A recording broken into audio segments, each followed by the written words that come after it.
오늘날의 기관총은 각종 차량에 장착이 되죠. 그런데 실은 지프와 둔버기 사이를 가로지르는 새로운 형태의 전투 차량을 발견했습니다.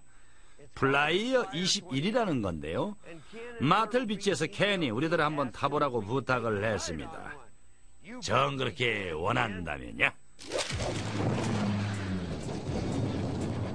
의심의 여지가 없습니다. 이 플라이어 21은 기똥찬 다목적 차량이죠. 어떤 지형이라도 끌고 다닐 수 있고 다른 차량은 꿈도 못 꿀 험한 곳에도 갈 수 있습니다. 그래서 미 특수부대가 몰래 침투해 악당들을 혼내키는 데 사용하고 있죠.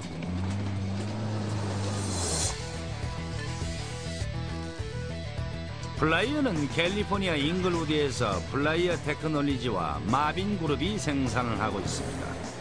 이건 오데드 네츠시탄의 창작물이죠. 오데드는 이스라엘군의 차량 디자인을 도왔던 사람입니다. 고속의 오프로드 레이싱을 하러 미국에 왔다가 자신의 군 지식을 이용해 이 플라이어를 만들게 된 것입니다. 플라이어 21은 오프로드 레이싱 기술을 군대용으로 응용 통합해 만든 유일무이한 군용 차량입니다. 오늘날 이런 군 차량은 존재하지 않습니다. 그러나 플라이어는 둔버기보다 훨씬 효율적이죠. 이 악마는 어찌나 힘이 막강한지 50 중기관총이나 40mm 유탄 발사기, 심지어 대전차 미사일까지 장착할 수가 있습니다. 공수부대와 해병대가 눈독을 들이는 것은 어쩌면 너무나 당연한 일이죠. 특수부대가 사용한 최초의 버전은 들것을 6개나 실을 수 있는 구급 차량이었습니다. 또한 17명을 태울 수 있는 군 수송 차량으로 개조돼 사용됐죠. 플라이어의 가장 최신 버전은 규격화됐습니다. 그래서 무기의 형태에 따라 6인승 수송 차량이나 구급 차량으로 바꿀 수가 있죠. 플라이어는 험비와 같은 유료 하중을 실을 수 있으면서도 무게는 그 반밖에 되지 않습니다. 그래서 특수부대의 사용이 급증하고 있죠.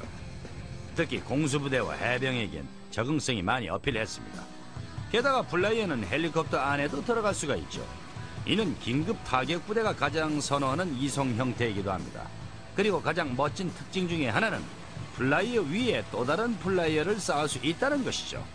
심지어는 둘을 한 번에 이동할 수도 있습니다. 퇴적이 가능해 수송기들은 험비보다 2~3배 이상 플라이어를 실어 나를 수가 있죠. 놀라운 이동성과 쉬운 수송 기능 외에도 플라이어가 성공한 또 다른 비밀은 파이프식 골격이죠. 그래서 무게가 가벼울 뿐더러 튼튼하고 내구성이 강합니다. 또한 중복성이 뛰어나 고장이 나도 원활히 작동할 수 있습니다. 각 차량의 코너마다 3가지 스프링 시스템이 돼 있죠.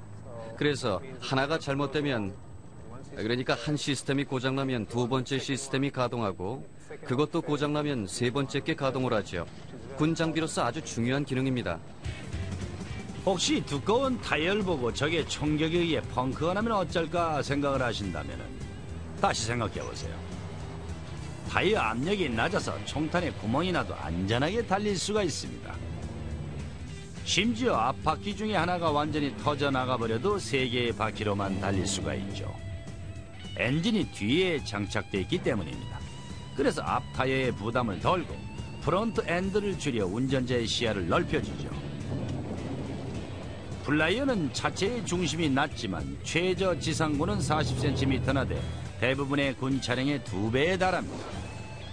이런 지형에선 확실히 최저 지상고가 높아야겠죠? 현재 수준으로는 하루에 한 대꼴로 생산이 됩니다. 그러나 내가 한번 타고서 몰고 나면 훨씬 더 많이 생산하게 될 겁니다. 야호!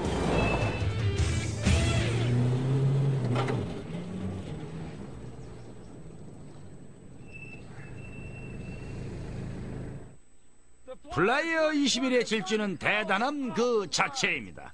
그러나 걱정 말아라 나의 집차야. 넌 나의 유일한 벗이니까 해마야. 오늘날의 기관총은 각종 차량에 장착이 되죠. 그런데 실은 지프와 둔버기 사이를 가로지르는 새로운 형태의 전투 차량을 발견했습니다. 플라이어 21이라는 건데요.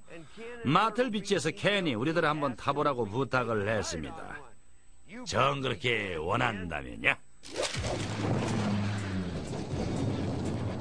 의심의 여지가 없습니다. 이 플라이어 21은 기똥찬 다목적 차량이죠. 어떤 지형이라도 끌고 다닐 수 있고 다른 차량은 꿈도 못 꿀 험한 곳에도 갈 수 있습니다. 그래서 미 특수부대가 몰래 침투해 악당들을 혼내키는 데 사용하고 있죠. 게다가 플라이어는 헬리콥터 안에도 들어갈 수가 있죠. 이는 긴급 타격 부대가 가장 선호하는 이송 형태이기도 합니다. 그리고 가장 멋진 특징 중에 하나는 플라이어 위에 또 다른 플라이어를 쌓을 수 있다는 것이죠. 심지어는 둘을 한 번에 이동할 수도 있습니다. 퇴적이 가능해 수송기들은 험비보다 2~3배 이상 플라이어를 실어 나를 수가 있죠. 놀라운 이동성과 쉬운 수송 기능 외에도 플라이어가 성공한 또 다른 비밀은 파이프식 골격이죠. 그래서 무게가 가벼울 뿐더러 튼튼하고 내구성이 강합니다. 또한 중복성이 뛰어나 고장이 나도 원활히 작동할 수 있습니다.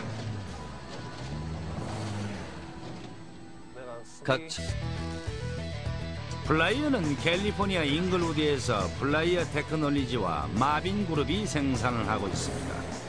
이건 오데드 네츠시탄의 창작물이죠. 오데드는 이스라엘군의 차량 디자인을 도왔던 사람입니다.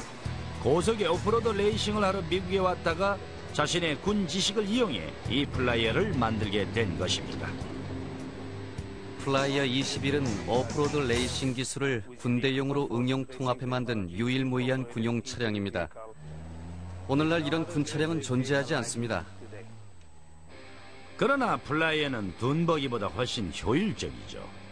이 양만은 어찌나 힘이 막강한지 50 중기관총이나 40mm 유탄 발사기, 심지어 차량의 코너마다 3가지 스프링 시스템이 되어 있죠. 그래서 하나가 잘못되면, 그러니까 한 시스템이 고장나면 2번째 시스템이 가동하고 그것도 고장나면 3번째 게 가동을 하죠. 군 장비로서 아주 중요한 기능입니다. 혹시 두꺼운 타이어를 보고 적의 총격에 의해 펑크가 나면 어쩔까 생각을 하신다면 다시 생각해보세요. 타이어 압력이 낮아서 총탄에 구멍이 나도 안전하게 달릴 수가 있습니다. 심지어 앞바퀴 중에 하나가 완전히 터져나가버려도 3개의 바퀴로만 달릴 수가 있죠. 엔진이 뒤에 장착되어 있기 때문입니다. 그래서 앞 타이어의 부담을 덜고 프론트 엔드를 줄여 운전자의 시야를 넓혀주죠. 회전차 미사일까지 장착할 수가 있습니다. 공수부대와 해병대가 눈독을 들이는 것은 어쩌면 너무나 당연한 일이죠. 특수부대가 사용한 최초의 버전은 들것을 6개나 실을 수 있는 구급 차량이었습니다. 또한 17명을 태울 수 있는 군 수송 차량으로 개조돼 사용됐죠. 플라이어의 가장 최신 버전은 규격화됐습니다. 그래서 무기의 형태에 따라 6인승 수송 차량이나 구급 차량으로 바꿀 수가 있죠. 플라이어는 험비와 같은 유료 하중을 실을 수 있으면서도 무게는 그 반밖에 되지 않습니다. 그래서 특수부대의 사용이 급증하고 있죠.